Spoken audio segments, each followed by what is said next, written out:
Tensões étnicas continuam a dividir o já devastado império. O bárbaro nascido general Ricimero abre seu caminho ao trono. Com fome de poder, ele mata qualquer um que fica em seu caminho, incluindo seus amigos mais próximos. Agora, o controle romano das grandes províncias ocidentais do império é varrido por uma tempestade de líderes militares e reis bárbaros. Fora do caos, um líder romano eleva-se, determinado a restaurar para Roma seus dias de glória. Mas em seu caminho existe um violento príncipe guerreiro bárbaro. Para o império, o confronto de suas espadas está chegando ao fim. Roma, ascensão e queda de um império, o último imperador.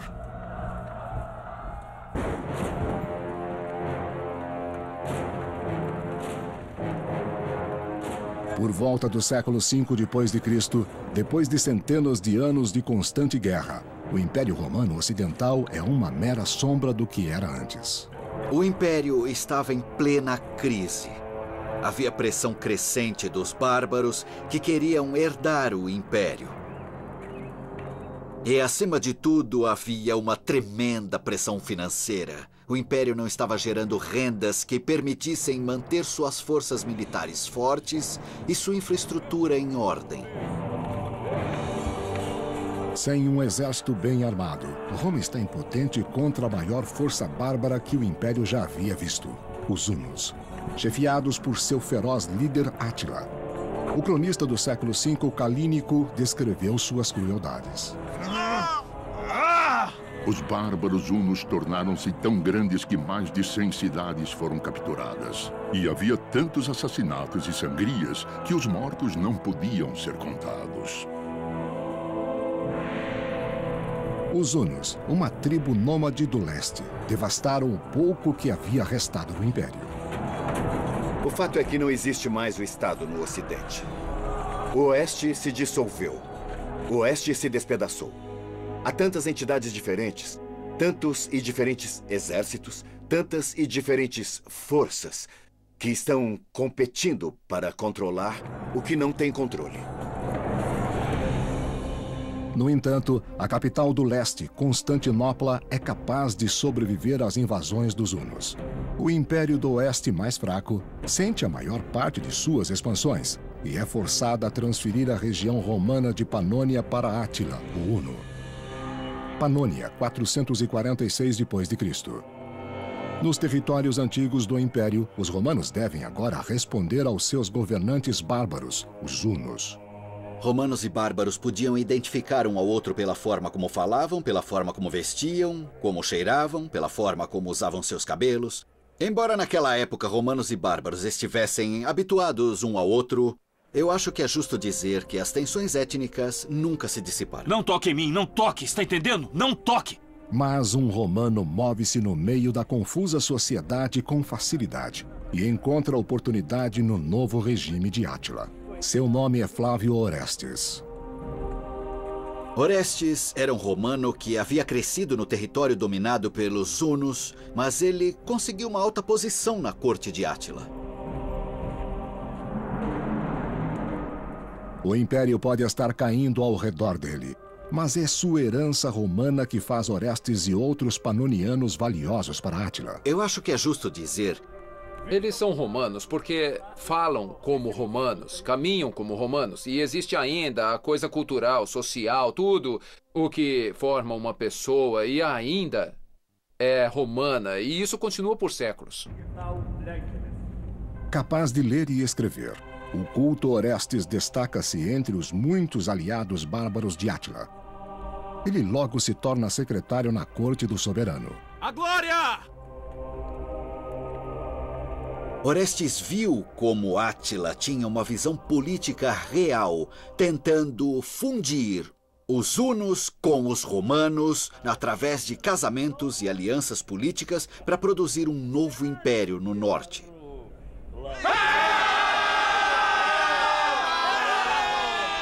Tendo contato diário com Átila, o huno, Orestes experimenta em primeira mão como a justiça bárbara pode ser cruel. Sua sensibilidade romana é facilmente ofendida. Eu acho que é justo dizer que existia o que nós chamamos de tensão étnica entre bárbaros e romanos. Eles enfrentaram um problema similar ao problema que enfrentamos hoje. Esses povos diferentes, de culturas diferentes, precisavam trabalhar juntos de maneiras importantes. Eles queriam se tornar como o outro, mas existia tensão entre eles. Embora Orestes tenha repulsa pelo sacrifício de sangue bárbaro de seus inimigos, no poder de Átila, Orestes encontra a ambição por mais alguma coisa. Quando Orestes serviu na corte de Átila, ele foi capaz de ver como esse líder estava organizando uma nação do nada. E eu acho que Orestes, acima de tudo, teria aprendido que existe uma possibilidade real de ver um novo tipo de mundo romano. Um liderado por um rei que conseguia fundir as forças bárbaras e romanas para restabelecer a glória de Roma da forma que teria sido na época de seus fundadores, os reis. A glória! Orestes pode ser governado pelos bárbaros, mas ele sempre será um romano e sempre irá pensar em si mesmo e em seu povo como superiores. Ele deseja restituir o império, um dia grande, às suas raízes romanas. Em 453 d.C., o reinado de Átila chega a um fim inesperado em sua noite de núpcias, logo causando o colapso dos poderosos hunos e seus aliados bárbaros. Sua noiva o encontra morto. Apavorada de ser acusada de matar Átila, sua noiva passa a noite toda perto do cadáver. O historiador do século VI, Jordanes, escreveu: Ele caiu, não por ferida ao inimigo, não pela traição. Feliz em sua joia e sem dor.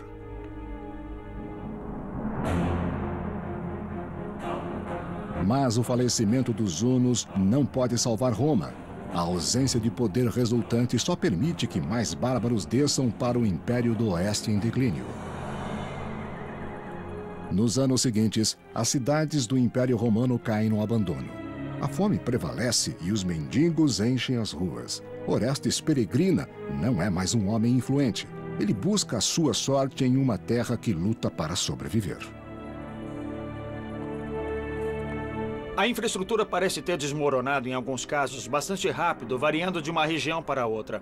Os aquedutos, é verdade que talvez tenham caído numa espécie de abandono e a qualidade da olaria talvez em alguns lugares diminua. Está tudo ficando um pouco mais agitado, os planos de ruas começam a mudar, as características habituais desaparecem.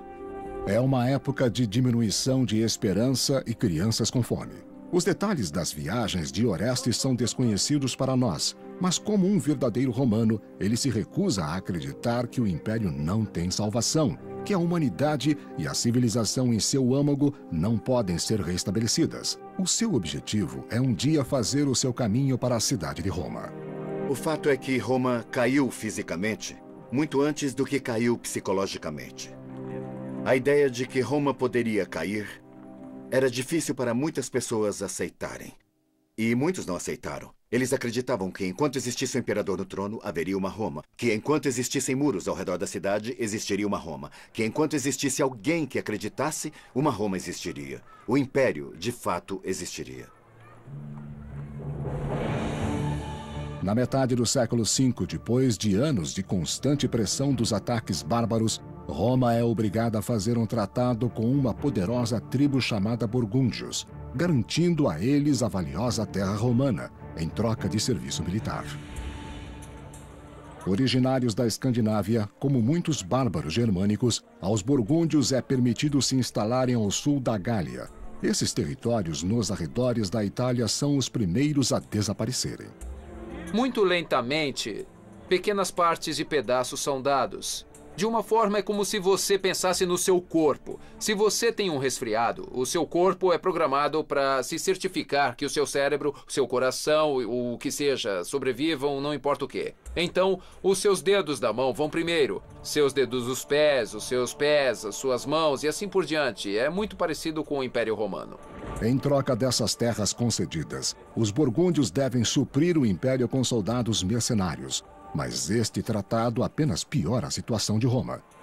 Quando eles dão terras aos bárbaros, já que a terra é uma ótima fonte, talvez uma fonte inicial de renda, quanto mais terra eles dão, menos dinheiro eles têm entrando. Quanto menos dinheiro eles têm entrando, mais terra eles têm que dar para manter o apoio bárbaro, para manter o exército forte. Assim, é realmente um círculo vicioso que conduz mais e mais a uma crise financeira. O líder dos burgúndios, Gundobad, é o filho de um poderoso chefe. Mas como o império está cada vez mais fraco e mais desesperado pelos muitos mercenários de sua tribo, ele também é uma força poderosa em Roma. Roma, 473 d.C. Na capital do império, Gundobad se torna mestre dos soldados, mas ele controla muito mais do que o exército. Gundobad também escolhe o imperador de Roma, Glicério.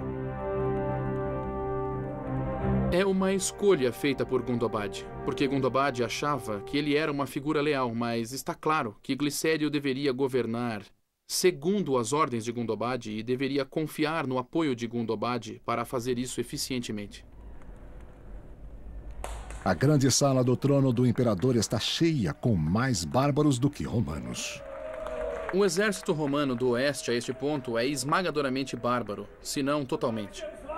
Parecia que ainda existiam forças romanas nativas lá, mas quando soubemos o que esse exército era um exército de turcos, germânicos e muitos outros não romanos.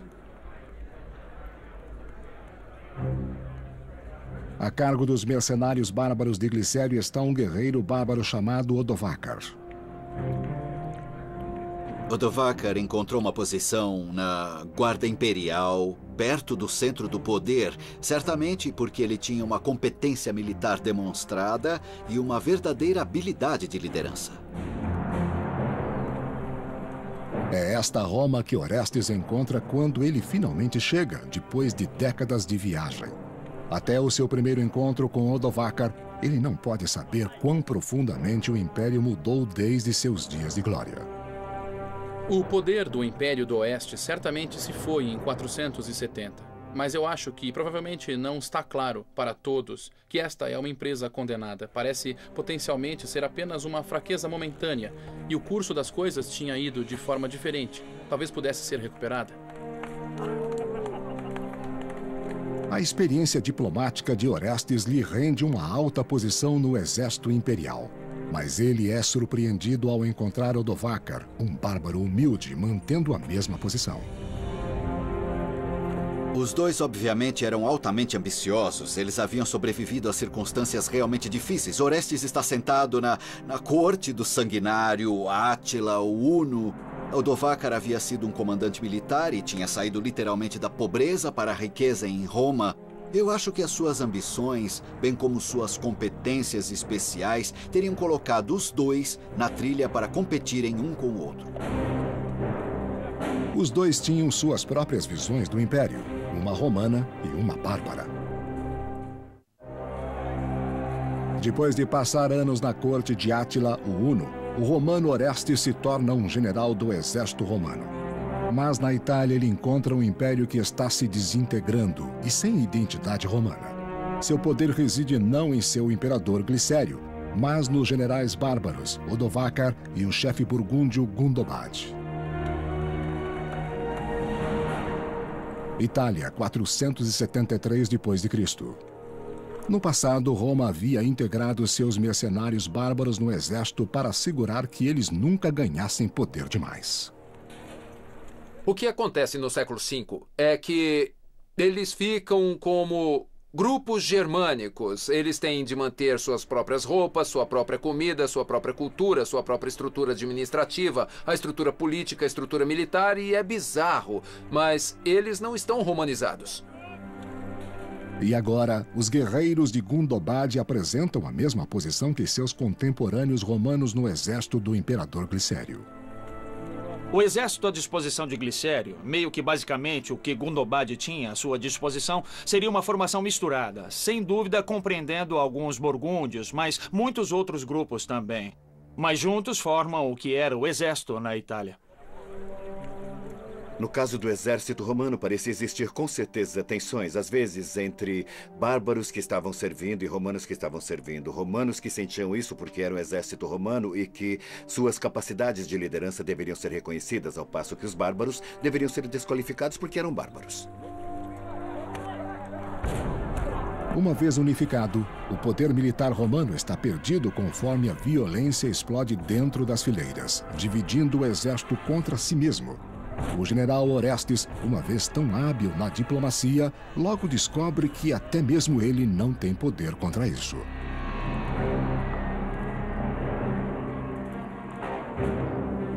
Como Roma sofre perdas maiores contra tribos como os visigodos na Gália, os soldados romanos devem questionar a lealdade de seus aliados bárbaros. Acho que todos tinham seus próprios interesses a esse ponto. As coisas se tornam de alguma forma fragmentadas e difusas. Assim, estamos lidando com um grupo de pessoas cujo interesse não está mais unido e até mesmo entre os próprios romanos. O caos reina no campo de batalha quando o exército não luta mais pelo império, mas cada homem por si mesmo. Quando o debilitado Império do Oeste não pode mais afastar seus inimigos dos saques da costa mediterrânea, o mais forte Império do Leste, com base em Constantinopla, finalmente intervém. Constantinopla, 473 d.C. No palácio, Leão, o velho imperador do leste, desfrutava da segurança de sua capital pesadamente fortificada. A realidade do Império Romano na metade do século V era que havia uma distinção entre leste e oeste. A realidade era também que o leste era próspero e o oeste não era.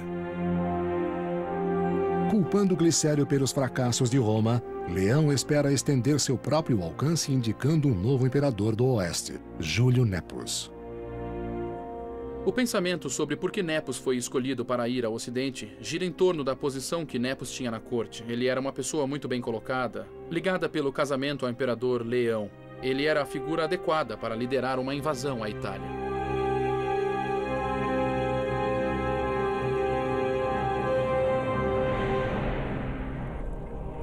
Em 474 d.C., Nepos reúne um exército e lidera suas tropas para fora da Constantinopla, com destino à Itália.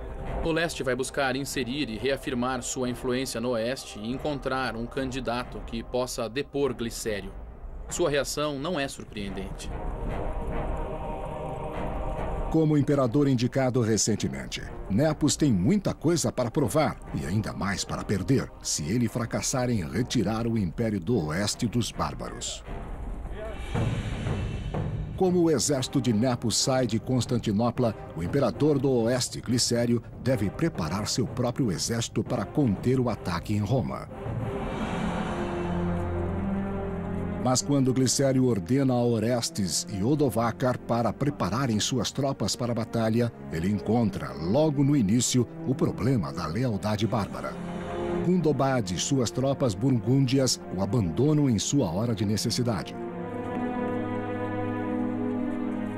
O que acontece é que Gundobad abandona sua posição para voltar e se tornar rei dos burgúndios, o que era muito mais divertido do que ser generalíssimo de Glicério. O exército, por não ser um exército romano em termos de suas bases nativas, tem uma ordem diferente e um diferente ajuste de desejos que talvez um cidadão de milícia teria. Sem seu apoio burgúndio, até os exércitos de Odovacar e Orestes não podem salvar Glicério das forças invasoras de Nepos.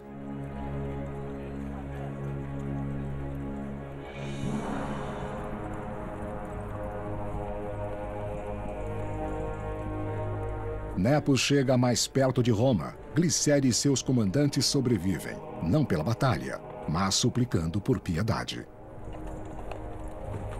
E então Glicério encontrou-se em uma situação onde ele realmente não poderia esperar apoio militar a não ser dos bárbaros contratados ou de suas tropas locais. Então, quando o Império do Leste manda Nepos tomar posse, Glicério toma a única decisão racional.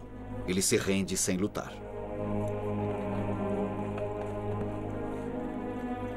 Nepos, tendo vindo para a Itália para tirar o sanguinário Glicério do poder, agora poupa a vida dele. Você se rende? Nepos queria uma aparência de legitimidade. Ele se tornaria imperador com o apoio do imperador do leste e a aprovação e o consentimento do imperador do oeste, que se afastaria porque reconheceria que Nepos era o melhor homem para o trabalho. Ele ordena que Glicério seja nomeado bispo e o envia ao exílio longe de Roma. Em junho de 474 d.C., quando Nepos é coroado imperador do Oeste, ele é enaltecido por Orestes e Odovacar. Sendo igualmente ambiciosos, os dois homens transferem sua lealdade para o novo líder imediatamente. Orestes, sendo romano, também tem uma ideia de que existe ainda uma Roma. E ele ainda pode proteger Roma. No caso de Odovacar, parece haver um reconhecimento de que Roma não existe mais.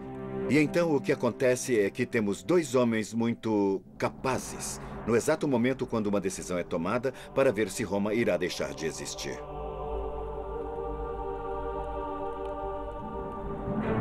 Nepos promove o romano Orestes e o bárbaro Odovacar aos mais altos postos em sua corte, dando a eles poder sem igual em Roma.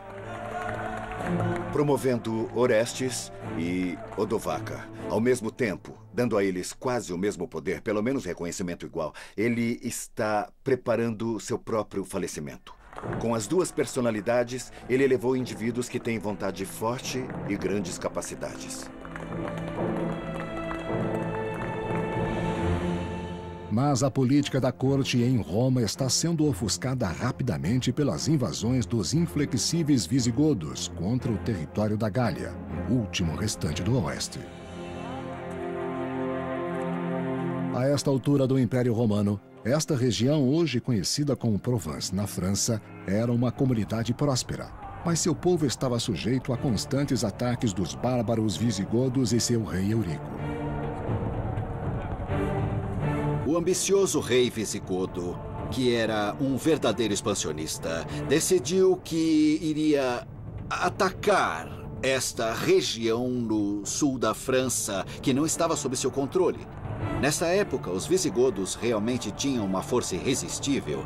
Então era simplesmente parte do processo no qual o território romano na Gália estava constantemente encolhendo, até que foi reduzido a uma minúscula fatia ao longo da costa do que é hoje o sul da França. Os sanguinários guerreiros visigodos devastam as vilas de Provence, não demonstrando piedade para com os indefesos cidadãos romanos. Leão, o imperador do leste, envia Júlio Nepos para Roma como novo imperador do oeste. Nepos está contando com seus dois comandantes, o bárbaro Odovacar e o romano Orestes. Mas mesmo com o apoio deles, o Império Romano está em terrível perigo. Os bárbaros visigodos invadem o sul da Gália, forçando a escassa legião romana da fronteira a entrar em batalha. Os soldados imperiais, mal armados e despreparados, não são páreo para os visigodos. Os visigodos parecem melhor organizados. Seu reino parece ser mais forte, eles parecem ser capazes de mobilizar mais forças, e as forças parecem ser mais capazes de lidar com qualquer eventualidade que ocorra na guerra. A luta é violenta, a batalha é esmagadora, algo deve ser feito.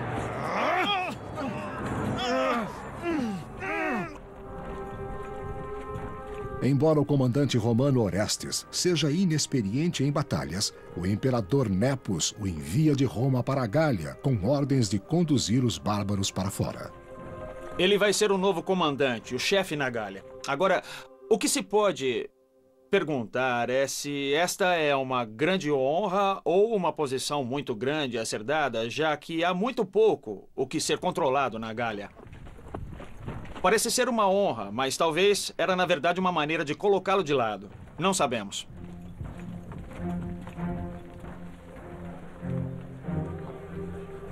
Mas em seu campo, na fronteira italiana, o antigo diplomata Orestes experimenta pela primeira vez a estratégia militar, esperando deixar inativos Odovacar e o novo imperador Nepos. Ele oferece um acordo aos seus soldados, em maior parte bárbaros, que se marcharem com ele contra o imperador Nepos, será concedido a todos valiosas terras na Itália. Sabemos que Orestes se voltou contra Nepos, que ao invés de seguir as instruções do imperador, decidiu tentar conseguir o poder para ele mesmo. Porque Orestes se voltou contra Nepos, eu acho que Orestes tinha a esperança de recuperar Roma. A glória! Abandonando a Gália para os visigodos, Orestes lidera seu exército do norte da Itália em direção a Roma. Mas quando o imperador Nepo sabe da invasão, ele foge para Ravenna. Em agosto de 475 d.C., Orestes marcha para Ravenna e ordena suas tropas que vasculhem a cidade em busca do imperador. Os soldados bárbaros seguem com violência aterrorizando os cidadãos e destruindo propriedades. Eu só posso imaginar Orestes, ou pensando que Nepos estava vendendo o Império Romano para os bárbaros, ou que Orestes simplesmente tinha essa ambição exagerada de capturar o líder do Império Romano ele mesmo. Mas mesmo sob a ameaça de morte, ninguém revela o esconderijo do imperador. O imperador Nepos é forçado a fugir secretamente da cidade de acordo com o historiador do século VI Jordanes. Nepos fugiu para a Dalmácia e, privado de seu poder, lá definhou como um cidadão isolado, na mesma cidade onde o exilado imperador Glicério recentemente tornou-se bispo. Onde está Nepos? Me fale! Onde está Nepos? Logo, Nepos está partindo, ele é exilado. E ele continuará exilado, nomeando a si mesmo imperador até 480. De fato, alguns historiadores têm compaixão por ele e o consideram o último imperador romano, embora tenha deixado de existir como imperador. Sem Nepos e com os soldados bárbaros em suas mãos, Orestes acredita que pode recuperar a ordem de um império jogado na anarquia.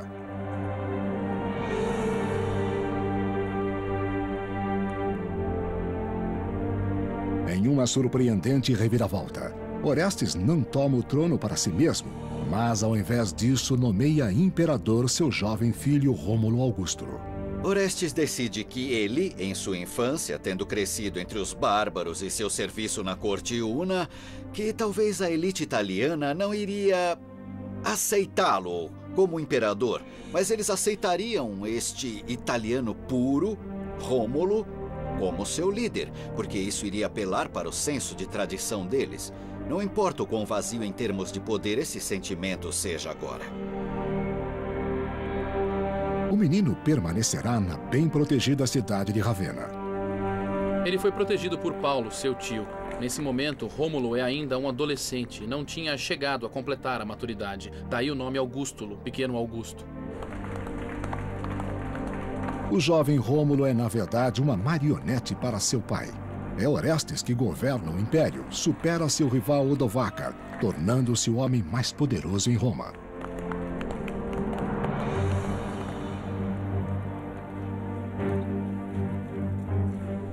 Envolvido pelo orgulho, Orestes ignora seu débito para com os soldados bárbaros.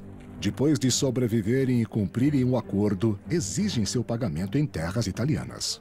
Só queremos terra. É só isso que queremos. Esses caras querem se estabelecer na Itália, no território italiano, na terra dos senadores italianos. E Orestes é romano o suficiente para saber que isso não vai dar certo, então ele diz não. Vocês não terão terra, estão entendendo? Ouça o que eu estou dizendo. Orestes não podia pagar os soldados. E para os soldados, a razão para ter um imperador era para pagá-los. Assim, quando Orestes, o poder por trás do trono de seu filho, não pode surgir com o dinheiro que eles querem, ou não pode surgir com as terras que eles exigem, então existe apenas uma resposta: eliminar aquele imperador e arranjar outra pessoa que possa dar a eles o que eles querem. Com a ajuda de seus guardas, Orestes é capaz de fugir do caos, mas ele subestima o poder do exército bárbaro, agora mergulhado na vingança.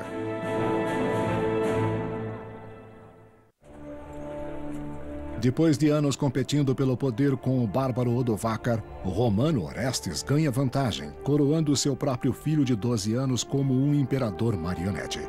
Mas a tensão aumenta conforme seu exército bárbaro não é pago. Roma, 476 d.C. Quando os soldados bárbaros não recebem o que Orestes havia prometido a eles, pagamento em terras na Itália, eles recorrem ao seu maior rival, Odovacar. Então os soldados tomaram uma decisão perfeitamente racional, seguir outra pessoa, nesse caso Odovacar, que eles achavam que teria uma chance melhor de satisfazer suas exigências. Odovacar era um bárbaro e eles esperavam que ele não teria quase nenhum escrúpulo em dar a eles terras ou dinheiro ou o que precisassem, independentemente de onde tenha vindo, para deixá-los felizes. Nós temos um acordo. Os soldados fazem a Odovacar uma oferta que ele não pode recusar. Eles recorrem a ele e dizem: se você pode conseguir nossas terras, faremos de você rei. O que lhe parece? Oh, isso parece muito bom. Assim eles saem e ele parece ser um líder deste tipo de confusão de povos germânicos neste suposto exército romano. Juntos, eles começam a colocar em colapso todo o poder romano no Império. Odovacar irá agora saborear a vingança que ele busca contra Orestes, que se atreveu a usurpar seu poder em Roma.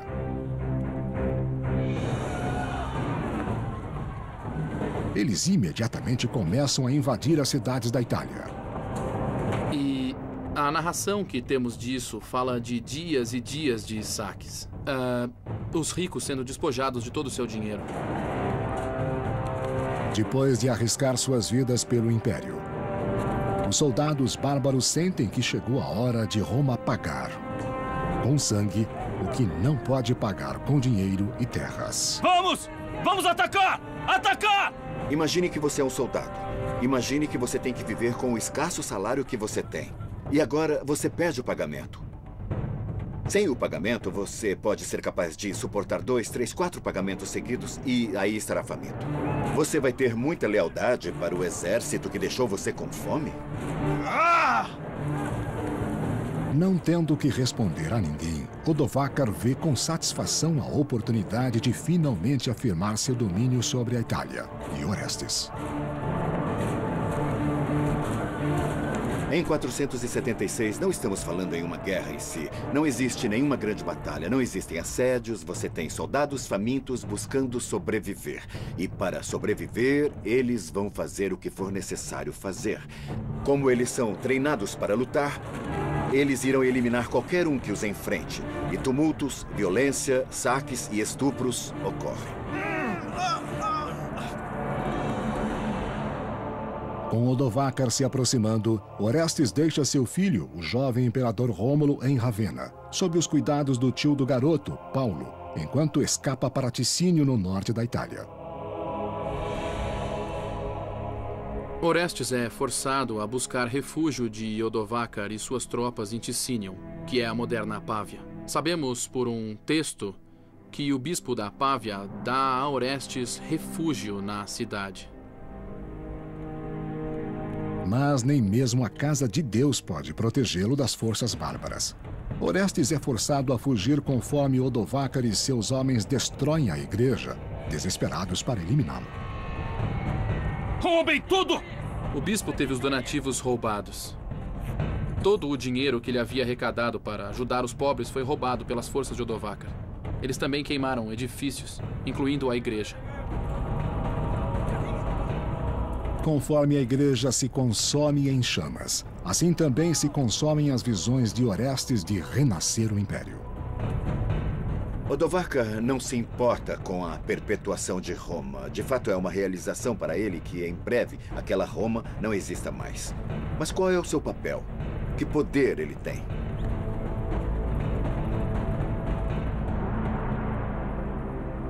Orestes e sua guarda escapam para Ticínio, esperando ganhar tempo suficiente para se prepararem para o confronto seguro com Odovacar.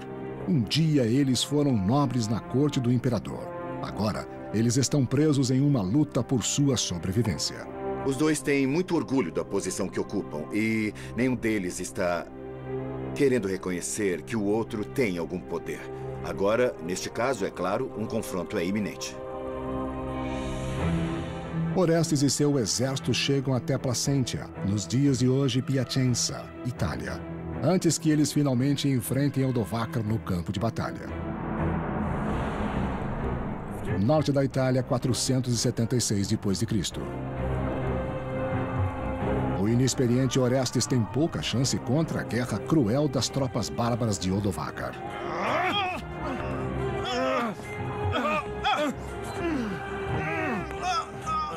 Teria sido barulhenta, caótica, sangrenta, violenta, poeirenta, o que é até moral. Foi mais do que um treinamento. Quando tudo aconteceu, estava no coração quem ia ganhar e quem ia perder.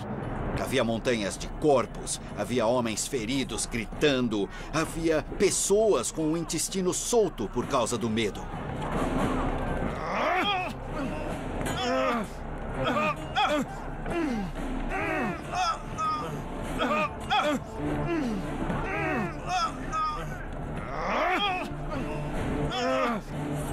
Existia algo ainda simbólico sobre os impérios. Isso desde que os últimos suspiros do poder imperial pudessem ser mantidos por uma pessoa que acreditasse que o império pudesse ser recuperado por eles. Eles pensaram que o império ainda existiria ou que eles poderiam salvar o império. Sabemos, como historiadores agora, que eles estavam enganados. Não importa o quanto seja tolo, Orestes se recusa a admitir a derrota. Quando o general romano Orestes não cumpre sua promessa de terras para suas tropas bárbaras, ele sofre uma revolta liderada pelo seu rival, o general bárbaro Odovacar. Agora lutando em um campo de batalha perto de Placentia, Itália, os dois adversários competem por supremacia, como um dia eles fizeram na sala do trono do imperador em Roma. Odovacar e Orestes são os dois mais importantes indivíduos no Oeste. Sobre seus ombros está o futuro de Roma, e um tem que concordar com o outro. Deve existir algum tipo de compromisso. Caso contrário, haverá violência. E isso é de fato o que acontece. É uma luta violenta até a morte, e no final da batalha, como no Império, os romanos finalmente sucumbem aos poderosos bárbaros.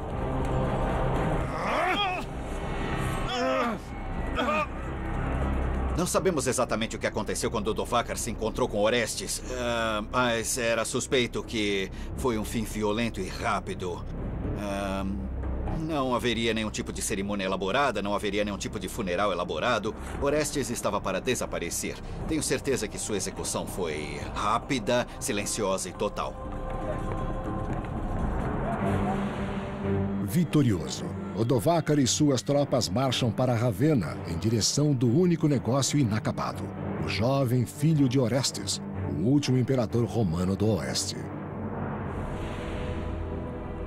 O imperador de 12 anos, Rômulo Augustulo, e seu tio Paulo não sabem da morte de Orestes e não estão preparados para o ataque assassino dos homens de Odovacar. Quando Odovacar vem para Ravenna, Rômulo não é capaz de lutar muito, mas Paulo, que está encarregado pela proteção de Rômulo, planeja fazer isso e tenta proteger seu sobrinho. As forças de Odovacar então matam Paulo e se movem contra o imperador menino, Rômulo Augustulo. Aterrorizado, o menino foge assim que seu tio é assassinado. O último imperador romano, preso como um animal atordoado, não pode se esconder da lâmina do bárbaro. Não há fuga. Rômulo é um mero testa de ferro, então não há razão, em essência, para Odovacar fazer alguma coisa com ele. O guerreiro implacável faz uma escolha surpreendente. Ele poupa a vida do menino e o manda para o exílio. Salvando a vida dele, Odovacar pode mostrar sua clemência e pode mostrar aos romanos que ele pode se comportar de uma maneira que apenas um soberano deve se comportar. No verão de 476 d.C., Odovacar se torna o primeiro governante bárbaro da Itália. Odovacar é agora rei. Agora ele não é rei da Itália, ele não é rei do Império Romano, ele é apenas rei desses caras. Só deste pequeno bando heterogêneo de seja lá o que formava o exército romano naquele momento. Odovacar é rei, não imperador, porque o Império Romano está oficialmente morto, apenas um pouco mais de 500 anos depois de seu nascimento em 27 a.C. É realmente o fim do imperador romano no Oeste. Agora eu acho que vai existir um rei no Oeste. Ainda existe um imperador romano no Leste. Mas o leste não tem controle efetivo sobre o oeste. Em um senso político real, as coisas mudaram fundamentalmente. As notícias da queda de Roma chegam rapidamente até o novo imperador do leste, Zeno, em Constantinopla. Os mensageiros chegam confirmando a notícia que o leste temia receber há anos. Eles carregam os últimos vestígios do deposto imperador menino Rômulo Augustulo. A última coisa que Odovacar tem de obrigar Rômulo Augustulo a fazer antes de formalmente deixar o trono romano é enviar uma mensagem em nome do Senado ao imperador, expressando a ordem da autoridade imperial a Constantinopla com a palavra de que nenhum imperador é necessário no oeste. Com um rei bárbaro governando a Itália, os símbolos restantes do poder romano não são mais necessários.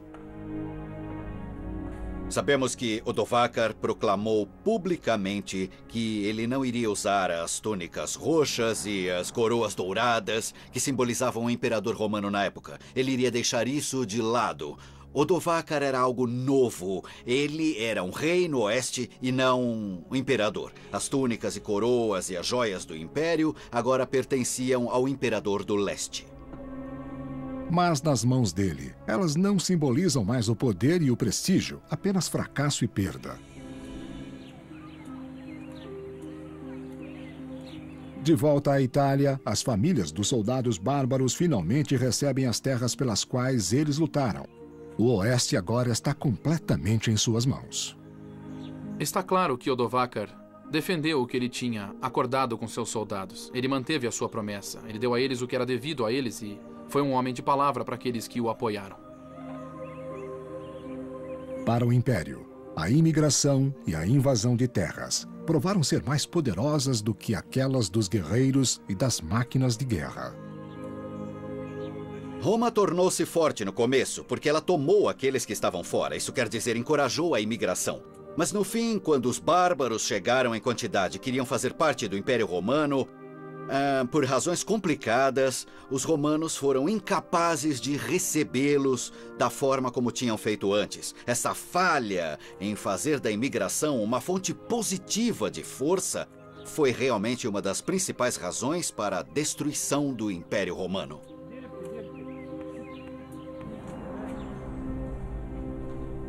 Mas apesar da queda do Império, em lugares remotos como monastérios e bibliotecas, o grande conhecimento e a ingenuidade nascidos da civilização romana estão miraculosamente recuperados e salvos.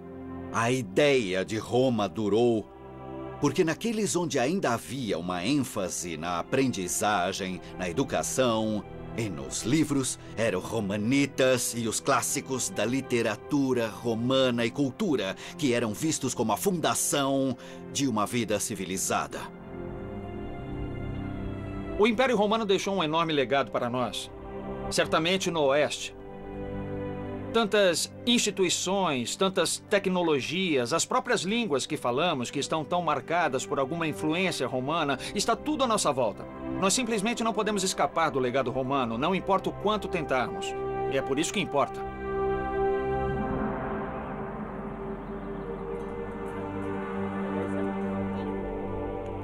Da democracia ao império, até sua queda, Roma inspirou o mundo ocidental como o conhecemos.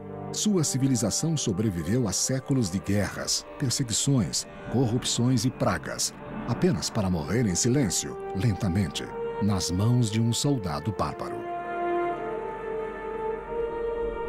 Existe um romantismo ao se tratar da queda de Roma, ao se tratar do Império Romano como um todo. Ele certamente foi uma parte muito importante da formação do mundo moderno. Mas pense bem, isso foi há cerca de 1500 anos. Por que deveríamos ainda achar importante? Eu acho que a resposta é muito simples. Devemos achar importante porque em Roma estão depositados todos os maravilhosos aspectos da humanidade. E todos os terríveis aspectos da humanidade. E se nós os estudarmos, os entenderemos e talvez possamos repetir os aspectos bons e evitar os ruins.